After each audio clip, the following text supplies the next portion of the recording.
ഖുർആനിൽ നിന്ന് 5 നേര നമസ്കാരം കിട്ടുമെന്ന് സ്ഥാപിക്കാൻ ശ്രമിക്കുന്ന CN അഹമ്മദ് മൗലവിയെ ശക്തമായ ഭാഷയിലാണ് മൗലവി ചേകന്നൂർ കടന്നാക്രമിക്കുന്നത്. ഇതിനായി നമസ്കാരം 3 മാത്രം CN മൗലവിക്ക് ചുട്ട മറുപടി എന്ന കൃതി തന്നെ ചേകന്നൂർ എഴുതി. അതിലെ ഏതാനും ഭാഗങ്ങൾ കേൾക്കുക. CN മൗലവിയുടെ കൃതി ഖുർആനിൽ നമസ്കാരം 5 നേരം 108-ാം പേജിൽ അറബി സാഹിത്യത്തിലുള്ള തൻ്റെ വൈഭവത്തെപ്പറ്റി അല്പം അഹങ്കാരത്തോടെ തന്നെ പ്രസംഗിക്കുകയും ആ വൈഭവമൊന്നും എനിക്കില്ലെന്ന് പുച്ഛസ്വരത്തിൽ സൂചിപ്പിക്കുകയും ചെയ്ത ശേഷം ഒരു സാഹിത്യം വിളമ്പിയത് വളരെ രസാവഹമായിട്ടുണ്ട്. സാഹിത്യശൈലി എന്നത് പോകട്ടെ, ഭാഷാപരമായ ആണതിൽ CN പകർത്തിയിരിക്കുന്നത്. അത് വ്യക്തമായി ഗ്രഹിക്കാൻ പറ്റിയ ഒരു ചെറിയ സംഭവം ആദ്യം പറയാം. എൻ്റെ പ്രദേശത്തിനടുത്തുള്ള ക്ഷേത്രത്തിൽ മുമ്പൊരു ഉത്സവ ദിവസം ഒരു അവർണ്ണൻ കടന്നുകൂടി. സവർണർക്കല്ലാതെ ആ ക്ഷേത്രത്തിൽ പ്രവേശിക്കാൻ പാടുണ്ടായിരുന്നില്ല. അതറിയാവുന്ന കക്ഷി താൻ പിടികൂടപ്പെടുന്ന പക്ഷം ഞാൻ നായരാണെന്നു പറഞ്ഞ് രക്ഷപ്പെടാമെന്നൊക്കെ മനസ്സിൽ കരുതിയെങ്കിലും ക്ഷേത്രമേധാവികൾ അവനെ പിടികൂടി "നീ ആരടാ" എന്ന് ചോദിച്ചപ്പോൾ അടിയൻ കമ്മളാണെന്ന മറുപടിയാണ് പുള്ളിക്കാരൻ്റെ വായിൽ നിന്ന് ചാടിയത്. ഉടനെ അടിയും കിട്ടി. കീഴ്ജാതിക്കാർ നായന്മാരെ കമ്മൾ എന്നാണ് അവിടങ്ങളിൽ വിളിച്ചിരുന്നത്. അപ്പോൾ സംഗതി വ്യക്തമായില്ലേ? അതായത് ഞാൻ നായരാണെന്ന് പറയുന്ന അതേ ആശയം തന്നെയാണ് അടിയൻ കമ്മളാണെന്ന വാക്യത്തിനുമുള്ളതെങ്കിലും അടിയൻ എന്നും കമ്മൾ എന്നുമുള്ള പദപ്രയോഗം സാക്ഷാൽ നായരുടെ വായിൽ നിന്ന് സ്വമേധയാ വരികയില്ലെന്നത് തീർച്ചയാണ്. അത് കേവലം കീഴ്ജാതിക്കാരൻ്റെ ഭാഷയായതുകൊണ്ട് തന്നെ. അപ്പോൾ അടിയൻ കമ്മളാണെന്ന് അവൻ പറഞ്ഞെങ്കിലും അവൻ കമ്മളല്ലെന്നതിന് അവൻ്റെ ഭാഷ തന്നെ തെളിവായെന്ന് സാരം. ഇതുപോലുള്ളൊരു വഷളത്തരത്തിലാണ് നമ്മുടെ സാഹിത്യ പണ്ഡിതനായ CN മൗലവിയും ഇപ്പോൾ പെട്ടിരിക്കുന്നതും. ഹസ്രത്ത് ഉമർ അബൂ ഹുറൈറയെ യാ അദുവല്ലാഹി, സാക്ഷാൽ യഹൂദി എന്ന് വിളിച്ചാക്ഷേപിച്ചെന്ന് അബൂ ഹുറൈറ തന്നെ പറഞ്ഞതായി ബുഖാരി മുസ്ലിമിൻ്റേതിനേക്കാൾ മുന്തിയ പരമ്പരകളിലൂടെ തൊബഖാത്തുബ്നു സഅദിൽ 4-ാം വാള്യം 335-ാം പേജിൽ വ്യക്തമായി രേഖപ്പെടുത്തിയത് കേരളത്തിൽ ആദ്യമായി ഈയുള്ളവൻ പരസ്യപ്പെടുത്തുകയുണ്ടായി.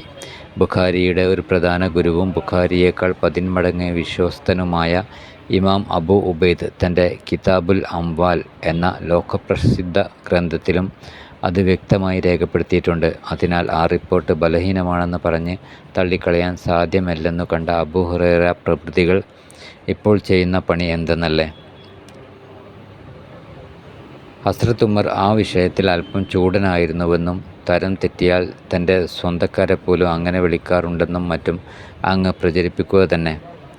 അബൂ ഹുറൈറയുടെ പൂർവ്വ അനുയായികൾ അതിനായി ചില കള്ളക്കഥകൾ കെട്ടിച്ചമക്കുകയും ചെയ്തിട്ടുണ്ട്. അതിലൊരു കഥയാണ് നമ്മുടെ CN ഇപ്പോൾ ഉദ്ധരിച്ചിരിക്കുന്നത്. അതിപ്രകാരമാണ്: ഉമർ തൻ്റെ പ്രിയ പത്നിയെപ്പോലും ഒരിക്കൽ അങ്ങനെ വിളിക്കുകയുണ്ടായി എന്ന്. പോരെ, ഉമർ ചൂടനാണെന്നതിന് ഇതിലപ്പുറം എന്ത് തെളിവ് വേണം? പക്ഷേ ചോട്ട അബൂ ഹുറൈറകൾക്കവിടെ ഒരബദ്ധം പറ്റി. അതായത് അത് മുഴുവൻ അടിയൻ കമ്മൾ ഭാഷയായി മാറിപ്പോയി. അതെങ്ങനെയെന്നാൽ അക്കഥയിൽ പറയുന്നത് ഇപ്രകാരമാണ്: ഉമർ തൻ്റെ ഒരു ഉദ്യോഗസ്ഥനെ ആക്ഷേപിക്കുന്നത് കണ്ടപ്പോൾ ഭാര്യ ചോദിച്ചപ്പോൾ എന്തിനാണ് അയാളെ ഇങ്ങനെ കുറ്റപ്പെടുത്തുന്നത് എന്ന്. അപ്പോൾ ഉമർ പറഞ്ഞു അത്രേ, യാ അദുവത്തല്ലാഹി വഫീമ അന്തി വഹാദ എന്ന്.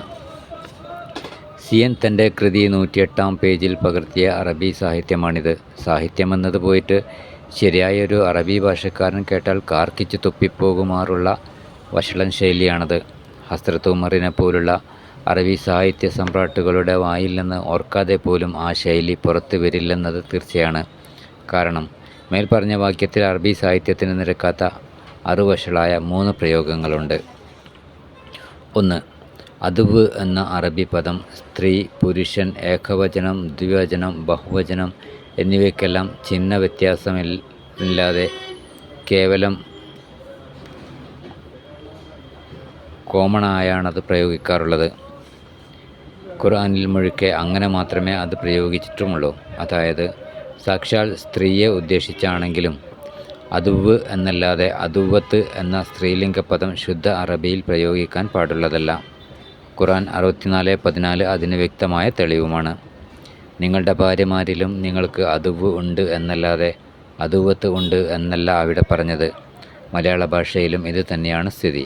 അതായത് സ്ത്രീയെ പറ്റിയാണെങ്കിലും ശത്രു, വൈരി, വിരോധി എന്നൊക്കെയല്ലാതെ ശത്രുച്ചി, വൈരിച്ചി, വിരോധിച്ചി എന്നൊന്നും പറയാവുന്നതല്ലല്ലോ.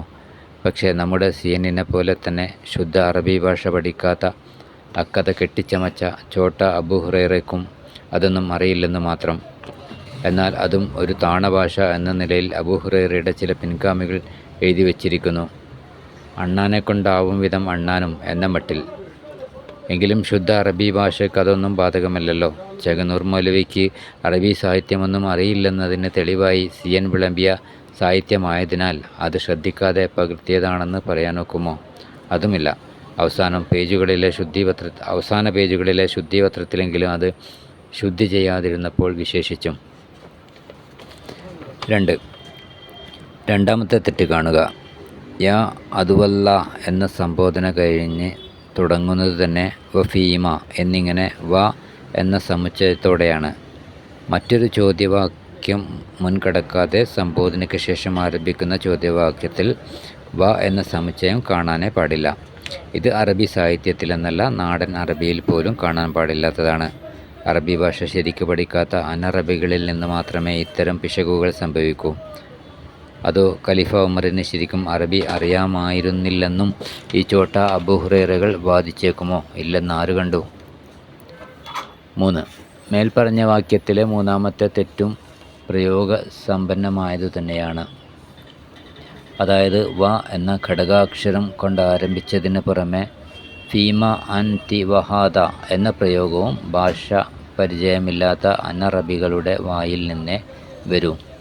ഖലീഫ ഉമറിനെ പോലുള്ള ശുദ്ധ അറബികൾ അത്തരം സന്ദർഭങ്ങളിൽ പറയാറുള്ള ഏക ശൈലി യാ അതുവല്ലാഹി മാലക്കി ഫീ ഹാദ, അള്ളാഹുവിൻ്റെ ശത്രു നിനക്കിതിലെന്ത് കാര്യം എന്നിങ്ങനെ മാത്രമാണ്. അല്ലാതെ യാ അതുവത്തല്ലാഹി, അള്ളാഹുവിൻ്റെ ശത്രുച്ചി നീയും ഇതും ഏതൊന്നിൽ കൂടിയാണ് എന്നൊന്നും പറയുന്നതിൽ അർത്ഥമല്ല. ഭാഷ അറിയാവുന്നവരാരും അങ്ങനെയൊന്നും പറയില്ല. എന്നാൽ ദോഷം പറയരുതല്ലോ. അറബി ശൈലി അറിയില്ലെങ്കിലും അവിടെ മലയാളത്തിൽ പറയേണ്ടത് എങ്ങനെയെന്ന് സിയൻ മൗലവിക്കറിയാം. അതുകൊണ്ടല്ലേ അള്ളാഹുവിൻ്റെ ശത്രു നിനക്കിതിലെന്തു കാര്യം എന്ന ശരിയായ ശൈലിയിൽ പരിഭാഷപ്പെടുത്തിയത്. ചുരുക്കത്തിൽ ഖലീഫ ഉമർ തൻ്റെ ഭാര്യയെപ്പോലും അള്ളാഹുവിൻ്റെ ശത്രു എന്ന് വിളിച്ചിട്ടുണ്ടെന്ന് പറയുന്നത് ശുദ്ധ നുണയും തനി അസംബന്ധവുമാണെന്ന് അപ്പറഞ്ഞ കക്ഷിയുടെ ഭാഷ കൊണ്ട് തന്നെ നമുക്ക് തെളിഞ്ഞു കിട്ടി. അതിനാൽ അത്തരം റിപ്പോർട്ടുകളുടെ പരമ്പരകളിലെ ചോട്ട അബൂ ഹുറൈറകൾ പെരുംപൊള്ളന്മാരാണെന്നതിൻ്റെ തെളിവുകളൊന്നും ഇനി നിരത്തിവെക്കേണ്ട ആവശ്യമില്ല.